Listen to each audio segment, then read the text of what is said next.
Hello, hello, hello. This is Rodney Kelm, the Fatherpreneur, and thank you for tuning in to another show tonight on fatherpreneurship.com in this series of purpose-driven content. And I have an amazing guest tonight who happens to be a warrior. And you're going to hear a little bit more about that in just a moment. And so without further ado, I'd like to introduce my guest for tonight, Mr. Simon Smart. How are you doing, Simon? Hey, Rodney, I'm very well, and thank you for the invitation. I'm really, really happy to be here.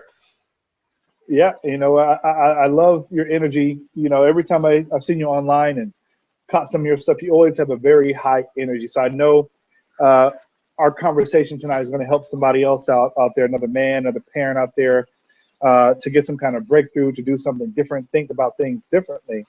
And I always begin every interview with starting from the beginning and talking a little bit about your childhood, where you're from, where you grew up, and how you grew up. Absolutely. So I'm actually from a small town in Aberdeen, Scotland. So I grew up in this small little place in the middle of nowhere, lots of pine forest and hills. And I was very lucky as a child. My father was actually in the oil business. And what that meant was I spent a lot of the time traveling the world. I spent a lot of time living in places like Indonesia. And really got an amazing perspective on life just by virtue of living in so many countries, interacting with so many different peoples and places. And it really gave me from a very young age a very, very, I think, different perspective on life from what you get if you just live in one place, dealing with people who are just like you all the time. What's amazing is I'm a little bit of an accent nerd, and I never would have guessed that you're from Scotland until you said one word. So that's actually pretty cool. My wife complains to me that she married me for my accent, and then I went ahead and lost it. So I'm a little scared to take her back to the UK, back to Scotland, in case she finds someone with a better one. Well, I believe you're pretty safe, right? So you did some things that most people in their childhood don't really get to do unless their parents are in the military. So that was a very interesting upbringing. Were there any challenges in your upbringing, or would you say you had a great childhood? Well, Rodney, everything in life is a trade-off, right? So while I had all those amazing opportunities of traveling and experiencing different cultures, the trade-off was that, I don't have a lot of friends from when I was young. A lot of my friends who I grew up with live in different countries all over the world. I didn't have that amazing experience of growing up, with the same kids side by side from being very young. So, like I say, it's a trade-off. But would I trade one for the other? Absolutely not. The experiences I got of traveling the world were just so fundamental to the way that I am today. Tell us a little bit about your father and your relationship with him growing up as a child.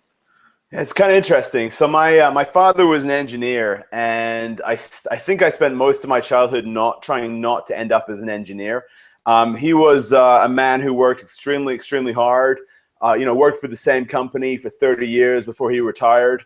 Absolutely loved what he did, but and made a decent amount of money, but never seemed to be really present with the family, even when he was home at the weekends. I remember him working at the kitchen table Saturday and Sundays, working on schematics and engineering diagrams.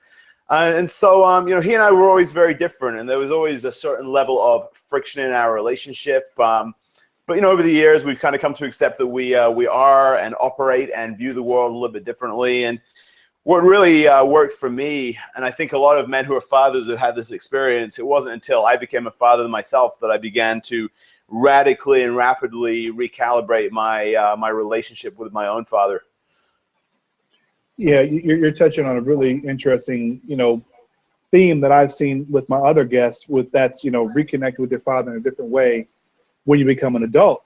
So, I know from just checking you out online and speaking with you briefly that martial arts is a part of your life. Was martial arts a part of your life as a young man, a teenager, or did that come later in life? Yeah, really in my teenage years. In Scotland, we really like to rumble. So even before I started training, I was getting scraps all the time. And in the modern day, that's viewed as kind of a bad thing. Back then, that was viewed as pretty normal. But I was a teenager when I started studying karate and jiu-jitsu. By the time I got to college, I was fighting on the University of Edinburgh karate team. So I was fighting competition matches every weekend. At the same time, I was working security jobs of the weekend. So I had these really interesting experiences, Rodney, of I was actually in law school in Edinburgh. And law school is very preppy. Everyone comes in very nicely dressed. And this is a law library at the law college, which is over 300 years old. And I would be the kid coming in on a Monday morning with busted lips and black eyes. And it's always so funny to me that nobody ever really asked me, hey, Simon, what's going on? And people just kind of ignored it. But after I graduated from college, I really had a choice in life. I had a choice whether I moved forward and pursued a career in law and went and apprenticed as a junior attorney. And at the same time, I was offered an opportunity to go out and live in Japan for a while. There was a man called Masaki Hatsumi who's 86 now. And I'd been reading his books when I was a kid, and I had the opportunity for an introduction. So I went out to Japan. I actually stayed out living in Japan for about 4 years before I finally left. So it's always been a part of my life. And again, it's something which has really defined my life in a lot of ways. You know, after I left Japan, I was invited to come over to the US on a pretty regular basis and train soldiers, train guys, really young kids, a lot of them, who were right on the brink, right on the verge of deploying to Iraq and Afghanistan. And I had a really great honor in my life of training thousands of those soldiers in hand-to-hand combat, knife fighting, how basically to survive when everything is hitting the fan.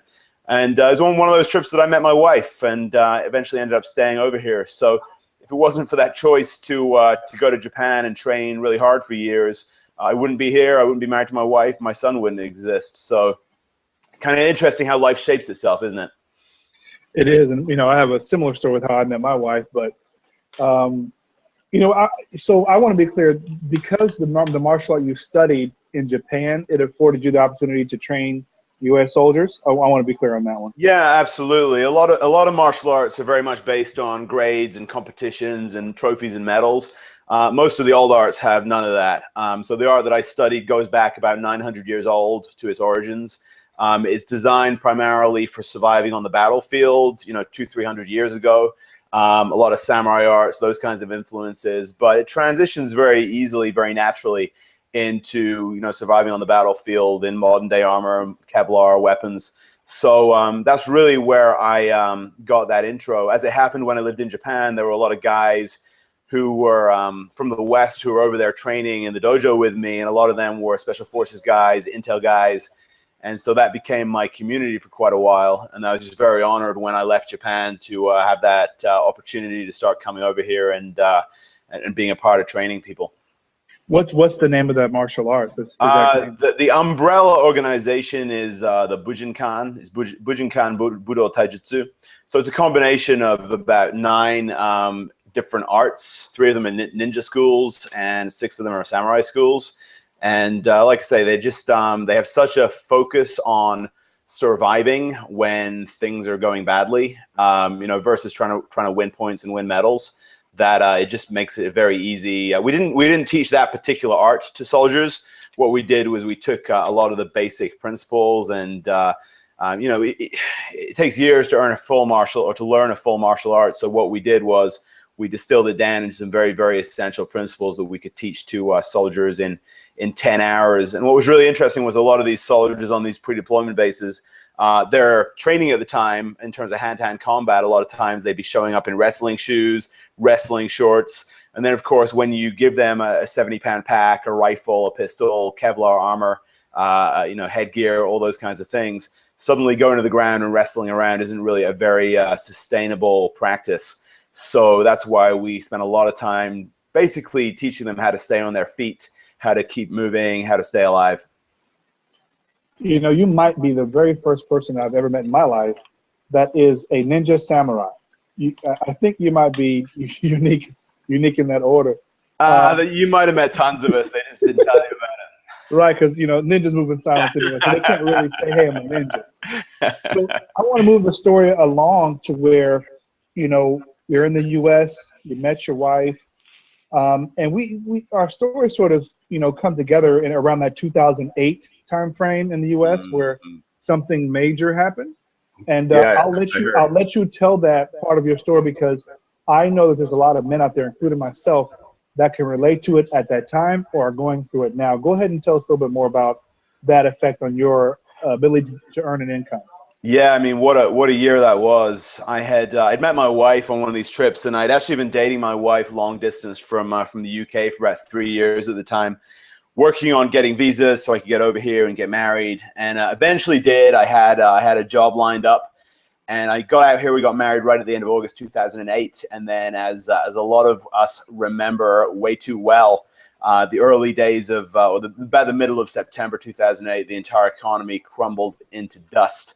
So jobs and things that I had expectations about crumbled away. And suddenly I found myself not just being responsible for myself, but also being responsible for, the beginnings of a family, me and my wife, in a difficult economy. So really it became, what do I need to do today to make money to be able to pay the mortgage? And, I started to take whatever jobs I could get. I was in Tucson. Tucson was pretty badly affected by the economy. It took a long time to really turn around. So I really took whatever jobs I could. I actually worked for the county attorney's office down here, finally put that legal degree to good use. And I spent a lot of time out on crime scenes, dealing with sex crime victims, all kinds of people who were in really a lot more pain than I was, I guess, at the time. But all the same, it was not a good salary, and I didn't really have the network to begin to build a business at that point. So it was definitely challenging years, and it really led me downhill a little bit. I definitely suffered from some depression for a couple of years. I had a buddy of mine who was dealing with some of the same things, who ironically was actually mentoring me from the pressure that I was feeling. And he actually one day went into his garage with his rifle and killed himself. And that was just a massive wake-up call for me, that I had to, turn my life around, figure out which way was up, which way was down, deal with the anxiety, deal with the depression. And so that was a time when I got very, very, very serious about my meditation practice again. I got very, very serious about nutrition, exercise, neuropharmacology, neuro-linguistic programming, basically every skill that I could pick up that would help me to change my mindset, change my being, change everything in me that was not allowing me to perform at my very best. And from that moment, really, it was on the up. That's when I started moving out into entrepreneurship, moving out into working for myself, until, I find myself today just being very, very happy, running a couple of businesses, and never having had a bad or a depressed day for years now. But really, like you say, Rodney, 2008 was a massive punch in the face for a lot of men. And even though the economy has improved gradually, I wouldn't say rapidly since then, a lot of men are still lying on the ground. A lot of men still haven't figured out how to get up. And I guess my core message here, Rodney, is that we need to figure out how to get up, dust ourselves off, and get moving forward in creating a better life. I want to backtrack a little bit, because you talked about something that a lot of people are facing. I think I really would like to describe it as a silent epidemic, which is depression. Yes. And you talked about a friend of yours committed suicide. I've actually had 3 friends commit suicide in my lifetime, and so I've also had somebody close to me take their life. So I want to speak to that specifically from a man's point of view, for the men out there that are going through that, or maybe have somebody close to them going through that, and what that felt like, and the moment that was your turning point. You already talked about it a little bit, but I just want to expound on that just a little bit more if you can. Well, I want to, it is a very, very silent epidemic. It's absolutely true that there are a lot of men who are, for want of a better term, suffering in silence. There's a lot of embarrassment for men. We feel like we're supposed to just tough it out. And because of that, we take this anxiety, this depression, whatever we're suffering from, and we kind of shove it to the side and just do our very best to push through. So I'll give you a little example of what I was dealing with. I got in a pretty good job in sales consulting, and I was doing very well. I was making good money. I was actually winning awards at a national level for my performance. And I remember one day I sealed a deal with a really big client. We've been working on it for quite a while. So it should have been an amazing feeling. And I remember as I drove away from that client's office, just feeling the opposite of elation, just feeling completely flat inside. Now, nobody else would have known I felt that way because I'd become very, very, very good at looking like I was operating at a high level. So it was really hidden deep inside. But I remember driving away from that client's office after sealing that deal, and maybe a mile and a half down the road, just having to pull my car over. And I remember putting my head on the steering wheel and just crying and screaming and just trying to let it all out. And I believe that there are thousands, hundreds of thousands, millions of men who can relate to that and have those experiences on a way too regular basis and never ask for help. And, you know, I know firsthand as a proud man how hard it is. And so I guess I share that story because I know that other men go through it and can perhaps resonate. And I share it, you know, with the message that there is help out there. Some of it is terrible. Some of it is not good help. And some of it is great help. And what you really have to do is start to move your ego out of the way, move your desire to be seen as this tough man who can never be defeated out of the way, and find the people that have been through it before you that can grab you by the hand and begin to pull you out. Not just for yourself, but for your family as well. You know, I'll share one more thing here, Rodney. One of the things that really inspired me to beat the depression was that my son was 2 years old when I was really realizing what was going on, maybe 1.5. And, you know, kids watch us so closely and they imitate and they model and they copy. And so even if he never inherited any of the DNA or any of that stuff that potentially can pass on depression, he would be watching me and he would learn how to stand. He'd learn how to breathe. He'd learn a certain tone of voice. And just by copying those physiological things that I was doing, I guarantee you that later in life, he would have begun to experience the same things, because you can't have that tone of voice, that way of breathing, that way of standing, that way of moving, that way of having your energy without experiencing depression. So the fight became way more about just me. And I decided that at that point in time, you know, the depression was with me, and there was no way it was going to get past me to get to my son. And that was what really fired me up to grab it by the neck and kick it in the ass, if you will. That's, you know, I appreciate that honesty, because as a father, I can completely relate to that desire to not show your son something that's detrimental to your life.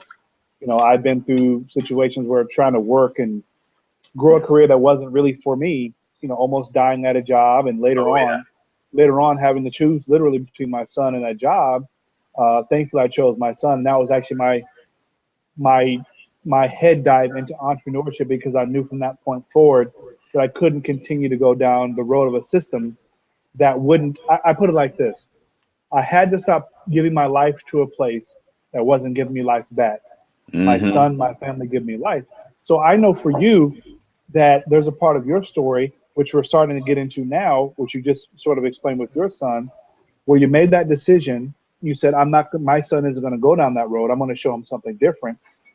At that moment, after that, you know, that moment in the car where you have your breakdown, what was it that changed? What was your first thing that you did, that first step that says, this is how and what I'm going to do differently? Yeah, so, you know, I had a real advantage, Rodney, and, you know, I had years and years and years of training in meditation and other techniques. So that definitely gave me a leg up. But I'll describe to you basically what my process was.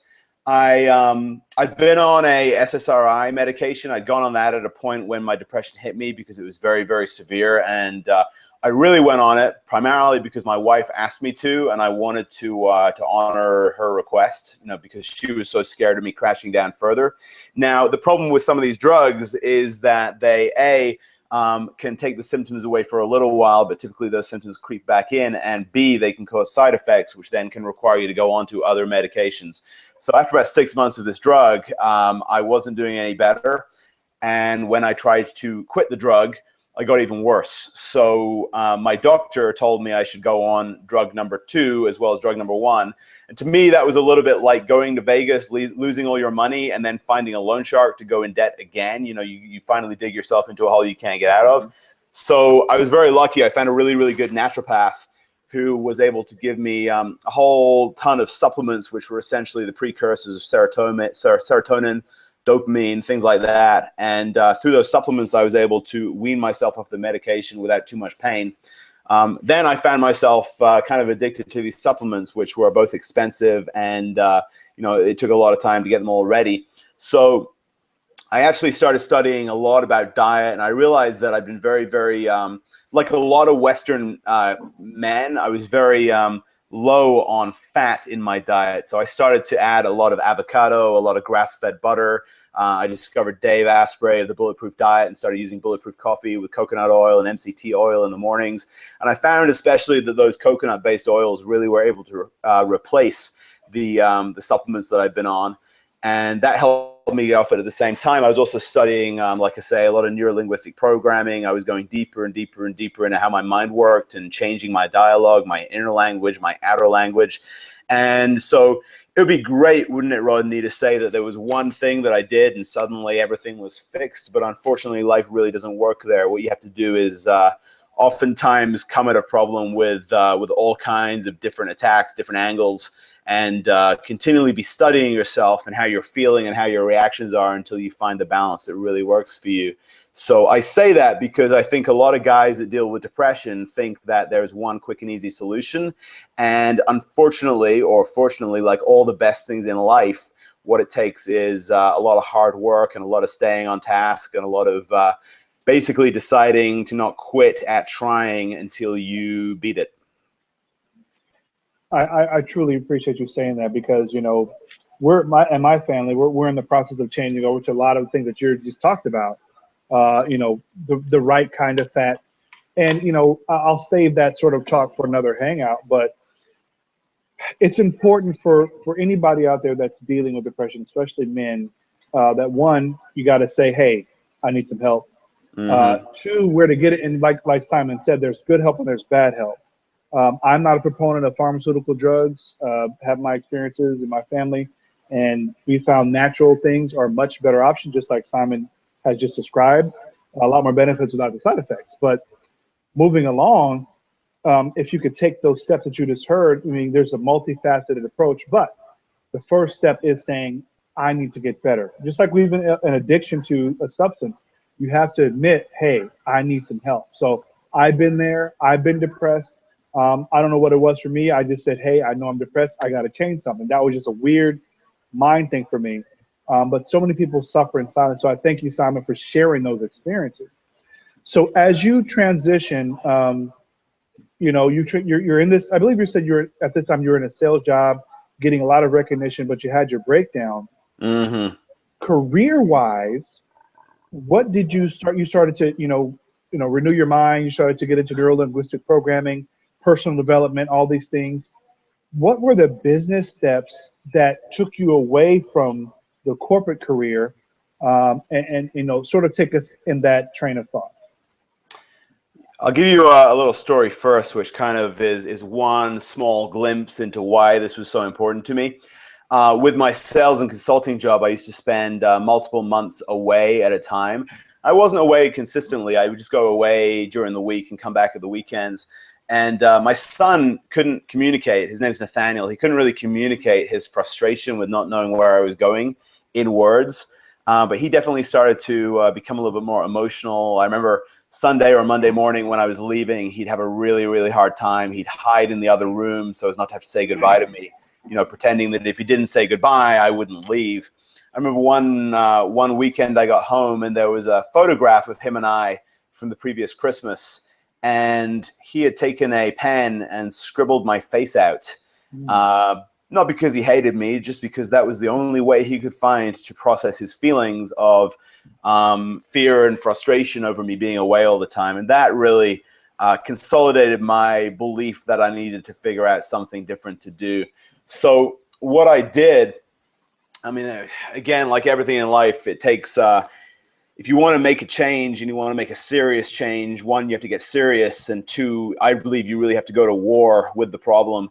until you find the solution. So I spent a lot of time, listening to podcasts about entrepreneurship everywhere I went. Every time I was driving or on a plane, I was just downloading information and inspiration into my brain until my brain began to mirror that content outwardly. And what happened then was I became I got to a point in my career where and this sounds terrible, but it's true, I was by far the smartest, most fierce, most assertive, and most confident person in the room.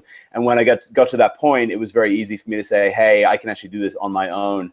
So I didn't have a great plan for how to leave my corporate job, but I was very gifted in that I had a client who wanted to hire me full time. And I didn't really want to work for them full time. So I was able to go back and say, hey, here's what I can do. I can come back and help you with this problem as a consultant. And here's my rate. And that's what we're going to do. And so I was able to take the leap from corporate into entrepreneurship by basically securing one anchor client who didn't make me rich, but definitely paid the rent and made sure I could put food on the table. And that made it very easy, or I would say a lot easier, to take the leap. And once, if anyone's out there working for somebody else, it's really, really, really scary to take that leap, especially if you've never worked for yourself before. I probably delayed 6 months more than I should have because I was so afraid of what would it look like. And then, of course, like all things in life, once I made the leap, guess what? It wasn't that hard. Things kind of came together a lot more easily than I had thought. And it really gave me space and time to be able to really look deeply at what did I want to do next. And really the theme for me, Rodney, is that when you're trying to balance out career and family and your own physical health and your mental and spiritual health, you have to create as much space as possible. Now, if you work for somebody else, they are not interested in creating space for you in your life. They're interested in you being there to support space in their life. Does that make sense? So, one of the things that I believe you have to do is figure out a way to create space so that you can have total 100% focus in your business when you're in your business, and total 100% focus when you're with your family on your family, and whatever else is in your life, be it your spirituality, your faith, your exercise. Create space so that you can truly be in whatever you're actually doing in the moment, and then everything else begins to flow much, much, much more easily. There's a principle that I want to stress a little bit that Simon just talked about, and that's for men that have that desire to leave the corporate world. Simon didn't go out and start a completely new business that he had no kind of information about, no training in. He took the skills he already had and turned it into a business. And I like to tell men and people out there that even though you're working for somebody, you may be working for someone else's business. The truth is you're not an employee, you are a business. Every person that, you sign W-2, you are a business entity trading your time, goods, and services for pay. So if you can have that mental shift, you can sort of put yourself in the frame that maybe doing this for myself isn't too hard, and you see the example right in front of you. And I love what you talked about, Simon, about creating your space. When you really started to drive down in that, it really made it clear for me on some things that I can improve in my life, in my creating space moments. So you make this leap, you get your one client, which all it takes is one, that first sale, that first person to let you know that this thing is possible. Tell us how you, from a business standpoint, for people that are really interested in entrepreneurship, which is something that I promote, how did you scale? How did you go from the one client to the next or the many?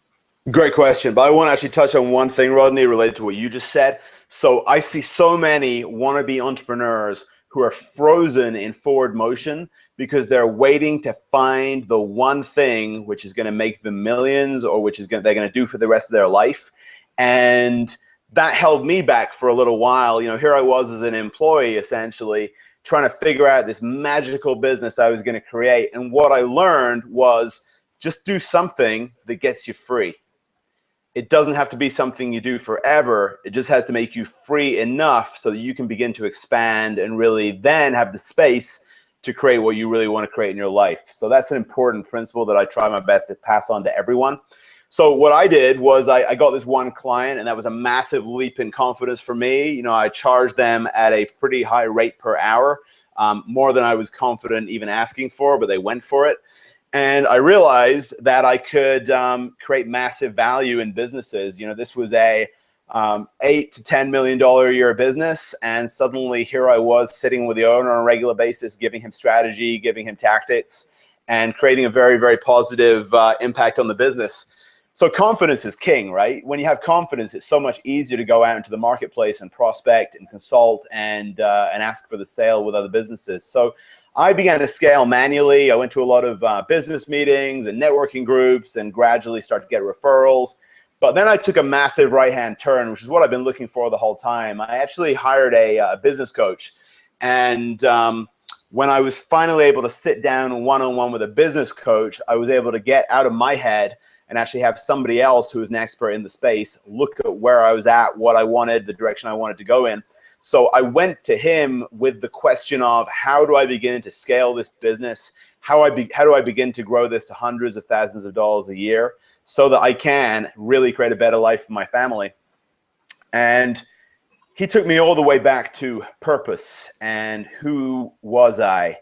And he asked me one really key question, Rodney, which if you've ever been in a fight and lost a fight, sometimes there comes a time when you just know you're beaten. And when he asked this question, I knew I was beaten. He said, Simon, if you took money off the table, if money was not a problem, you had all the wealth you could ever need. And I was doing digital marketing at the time. He said, how many hours a week would you want to spend looking at Google Analytics reports? And I knew I was beat because obviously the answer is I wouldn't even want to look at them ever again. So then he asked me, what would you really want to do? And this was really a key moment for me, Rodney, because you talked a little bit earlier on about being, I think, one man in your business and one man with your family and almost a different person. Is that right? That is true. Yeah, I think a lot of us do that. It's what I did. So over here, I had this guy who had many, many years of very serious martial arts, meditation experience, living as a warrior, you know, going out on vision quests, all kinds of amazing experiences. And then over here, you had this guy who for many years didn't really understand business. And I thought I had to put on a suit and tie and sit in a cubicle to get other people's approval so that they would reward me with a little bit of money. And what I was able to do at this point was realize that what I needed to do was bring these two sides of myself together, because it was really this separation, this dissonance, I believe, which had caused the depression in the first place. So I was able to bring them together and realize that I had a lot to offer in the marketplace to men, to entrepreneurs, to business guys who were struggling with a lot of the things that I struggled with, you know, balancing family and business and health and spirituality, balancing being 100% present in what you're doing, coming to your business with the level of focus and intensity that it really takes to build, you know, massive income streams. And so that's when I started moving into what I do now, which is focusing 100% on coaching male entrepreneurs to help them to rise to a far higher level of performance and results. And when I moved into that, Rodney, it was like being hit by lightning. Suddenly, I felt like I was totally aligned with my purpose in my life, and everything became simple. And whenever everything becomes simple, you can actually start to live your life in a way which is in line with your values and your purpose, and get the results that I'd been looking for a long time, but not finding because I was off purpose and I wasn't aligned with myself. Those, how many letters was that? 7 letters, PURPOSE. And, you know, I've had a recent shift in my, even, you know, my business, and where I'm actually calling this series purpose-driven content. Mm-hmm. I'm in a world where there's a lot of people, like you said, that have this dichotomy of who they're pretending to be or who they're putting out in public and who they really are or should be. And I got tired of that being my model, mm-hmm. and trying to take that model and form it to make it sense around what I'm doing. And I said, you know what? That's not who I am. I'm somebody who loves to make people laugh and speak life into people. And so that's where this series was born. So I completely understand that point you made, Simon. I appreciate you making that point clear for my viewers, because I think people really need to understand that. Where I'm in my early 30s, and a lot of my friends from high school and college are in the same age range, and they all have this crisis thing going on, even in their 40s, where they're not happy in their job, and they're still job hopping, and they're depressed and like, what do I do? And it's because they don't understand their purpose. And I have this conversation so many times. So thank you again for sharing that, Simon. So to move things along once again, you said things have now become simple. I want you to talk about your warrior protocol, what that is. It's a great question. So access a higher level of power, a higher level of presence in their life. Because when you have more power and you have more presence, that is, you're in the moment more with more focus, you can create better results. And I don't just talk about business, I talk about all facets of life. And the reason for that is this. When you, and this is a strategy that I see all kinds of men deploy to their detriment. Most guys work their asses off trying to build income to provide for their families. Now, the problem with that is that their wife or their partner sees them focus on the business. They come home, they're at dinner, they're focused on the business. They're spending time with their wife on a date, they're focused on the business. Now, the wife starts to move down the road of, hey, honey, seems like me and our kids are not important to you anymore. You're obsessed with your business. And she begins to feel like she's not important. Now, we as men, we come back with, well, I'm doing it for you. I'm working hard for you. But she doesn't feel it. So they argue. What happens next is he goes back the next day to his business and he's only 50% focused because half of his energy and his mind is still on the argument from the night before. So now, to get the same results in business, he has to work twice as hard because he's half as focused, which means it takes more time. And now he has to begin to sacrifice his physical body, his health, his exercise, his nutrition. And when the body starts to go, the mind starts to go, the spirit starts to go, rather than being filled full of clarity, suddenly his heart and his mind is full of chaos. And then the business starts to fail, and then divorce starts to come, and then we have diabetes and bankruptcy and depression. So focusing on just one aspect of your life or even couple just doesn't work, to my mind. I've seen way too many guys fail. So Warrior Protocol is really about not just giving men all kinds of skills which are based on the warrior approach to life, but we focus a lot on this balance piece. And I almost don't like the word balance because it implies having to sacrifice in one place to contribute in others. And like I say, I believe in being fully focused in every area of your life. But when you can find a way to absolutely get amazing results in your business, and you realize that to get that, you have to build an amazing relationship and an amazing family life. And you then understand that to get there, you have to be in great physical shape, great nutrition, great exercise, get strong, lift weights. And you have to understand prayer and meditation and all the things that help you to cultivate creativity and clarity and calmness. And when you bring all these things together, like I mentioned earlier, things start to get a little simpler and a little easier. And each part of your life begins to support each other rather than bleed away or take away from the other parts. So that's really our focus in Warrior Protocol. And the way that we deliver that is I do a lot of one-on-one coaching. I do some online group coaching. And my favorite thing to do these days is have men jump on a plane wherever they're at and fly down here to Tucson, Arizona. And we put on 3-day events where we close the doors. We have men only. And we get very, very focused on all the stuff that you and I talked about earlier, all the bullshit that men don't talk about, but which is continually dragging them down, acting as an anchor. We actually go very, very deep into the painful stuff, the dark stuff that they've been holding in their hearts and their minds for so long. We pull it out, we burn it, we bury it. And then we begin to replace that with clarity and power so that by the time they leave, they are very, very transformed into a way more up-leveled version of themselves than the guy who arrived. So they can go back into their business, their family life, etc., and create those massive, massive results. I'm so glad. Yeah, I'm so glad that I say this with some other dadpreneur, fatherpreneur people, is that when I began this journey, trying to get the message out to fathers, hey, stop being a workaholic like I was, stop giving your life to places that don't give you life back. I felt like I was yelling at a brick wall. Because it didn't seem like there were other men out there talking about or wanting to listen to what I was saying. But for some reason, you know, it being a part of my purpose, I just kept on going until I started to find people that were saying what I'm saying. And, you know, for the men out there that are thinking differently than what your dad or grandfather taught you, and you start to feel this conflict between how your paradigm of the life that you're living is not really measuring up with the paradigm of life that you want to live. There are men like Simon Smart out there, thankfully, that help me feel like, you know what, my voice still needs to be heard, because the things that he does are things that are needed. Men, we get so confused, we get so miseducated on who we are and how we operate, that we're not supposed to be emotional, we're not supposed to work through our issues. And realistically, that's killing us.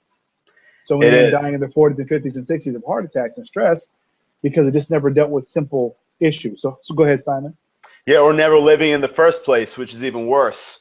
You know, I also believe in some ways, I believe in not being a workaholic. In some ways, I believe that when you're in the time space of your business, be a massive workaholic, but then shut it off. Be such a workaholic in that time you allocate to your business that by the time that time comes to an end, it's all done. And I also believe in, you know, being an absolute maniac about your business. Stop thinking about making 6 figures. Start thinking about making 7 figures so that you can actually truly begin to create an amazing experience for your family.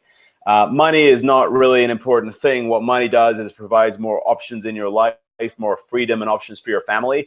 And I believe as men, we need to stop focusing on just paying the rent and putting the food on the table.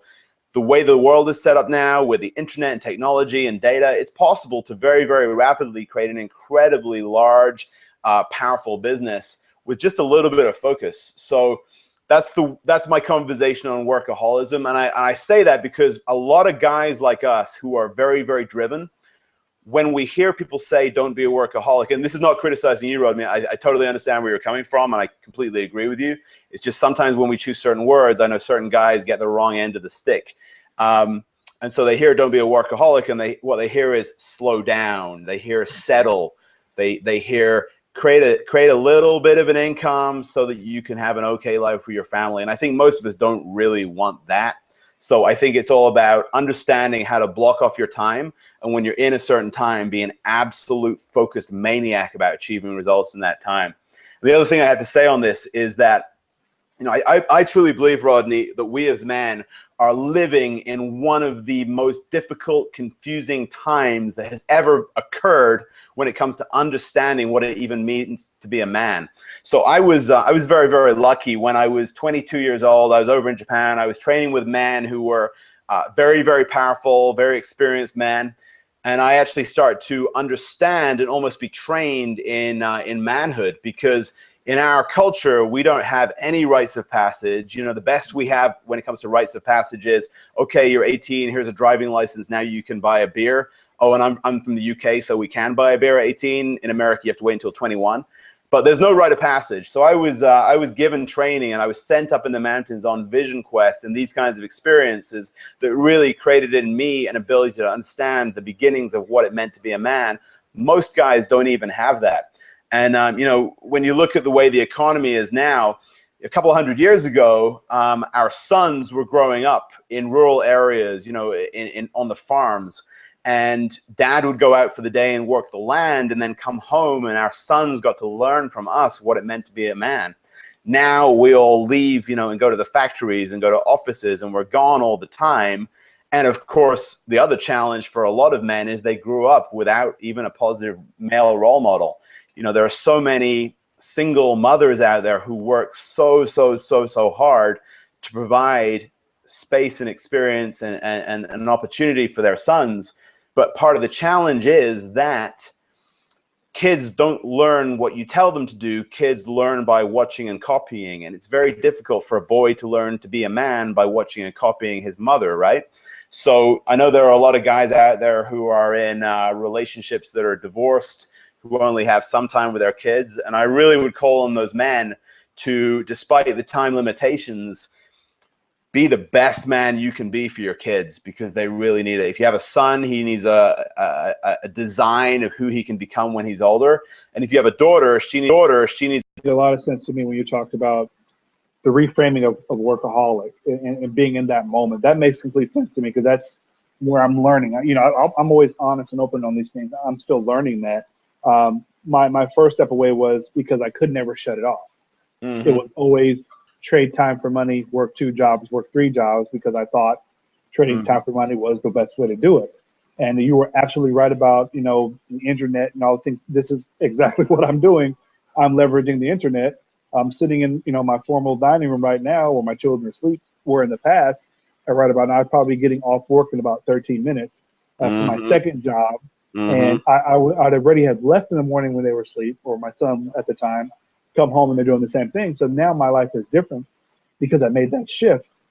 So I appreciate you making that clarification. So as we wrap up for tonight, Simon, I want you to, you know, give us a few things. I want you to, if there was one message that my audience that listens to out of this whole thing, tell men and the women who do watch this, the one thing that you want to be perfectly clear about that you want to get through to people. There's so many things, but I want to share a concept which I have not heard anyone else talk about, and it's so important in my life. When you have kids, and I think a lot of the guys watching this probably have kids, it's like my son is 5, right? So it's really easy for me to treat him like a 5-year-old, and I have so much desire to spoil him and be soft with him, and it's difficult because we have that drive, but I'm very fortunate to be in a strong family unit. My wife is here with me. She's very committed to raising a great son as well. And so I leave a lot of the being soft and loving and gentle to her. I'm very loving to my son, but I recognize as a father, he doesn't need a friend and he doesn't need a second mother. He needs a father. So my job in our relationship is to support his growth.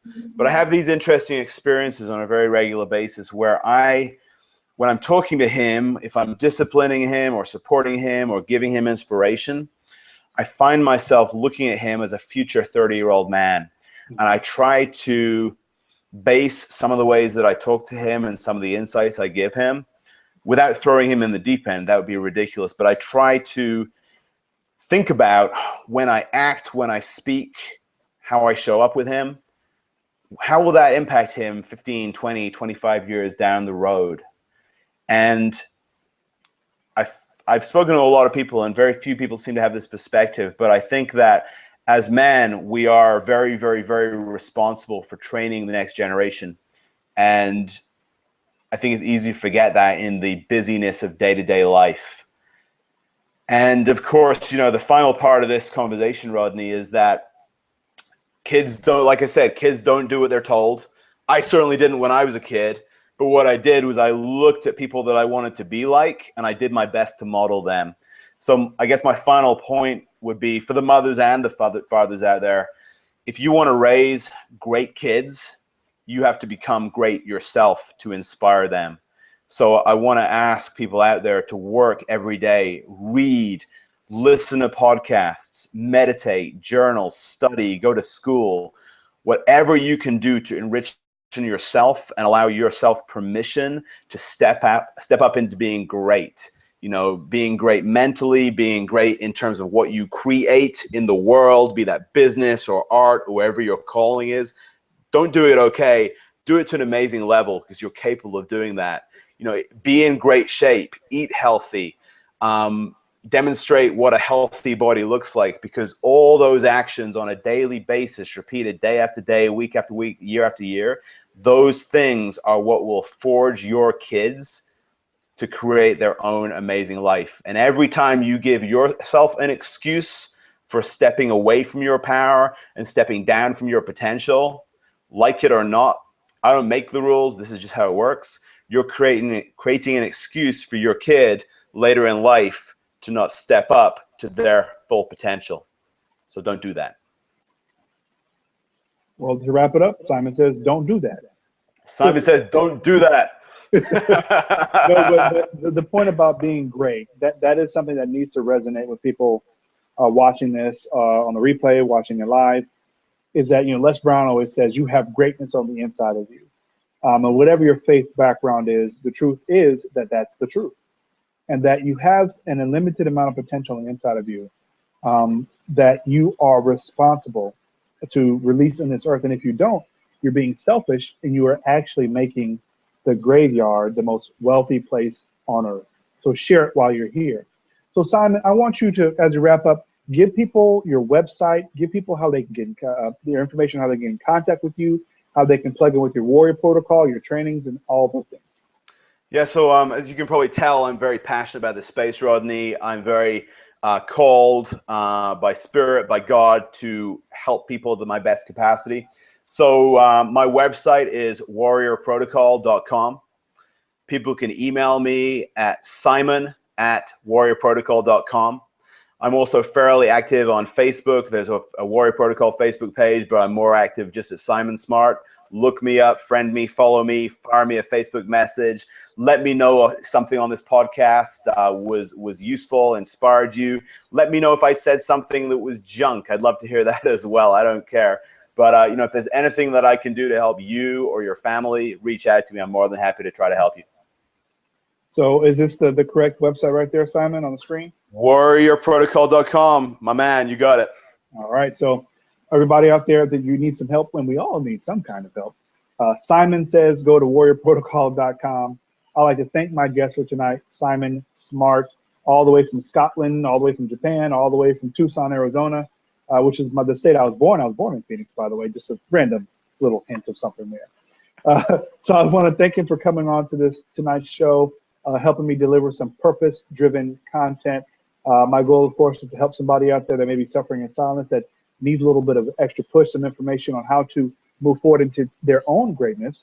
And as I always sign off, I always say thank you for your most valuable commodity on earth, which is your time, because once you give it away, you never get it back. God bless you. See you next Wednesday night at 9 p.m. on fatherpreneurship.com.